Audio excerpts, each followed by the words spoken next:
Teaser చాలా చాలా అంటే చాలా బాగుంది అన్న. హ్యాట్రిక్ కొట్టబోతున్నాం. టీజర్ చాలా ఎక్సలెంట్ గా ఉంది. టీజర్ లో మాత్రం ఒక్కొక్క ఎలివేషన్ బ్యాక్గ్రౌండ్ మ్యూజిక్ సూపర్ అన్న.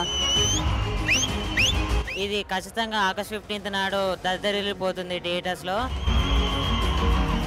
ఇచ్చి పడేసిన టీజర్ స్క్రీన్ లో చూసినాం, అదిరిపోయాడు మా రవితేజ్ అన్న. టీజర్ చూసాను, ఇట్ వాజ్ ఆసమ్.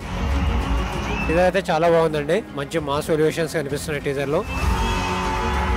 మస్తు ఉంది టీజర్ అయితే, చెప్పొద్దు, పక్కా బ్లాక్ బస్టర్ బ్రో. టీజర్ చాలా బాగుంది, మూవీ బ్లాక్ బస్టర్ హిట్ అవుతుంది.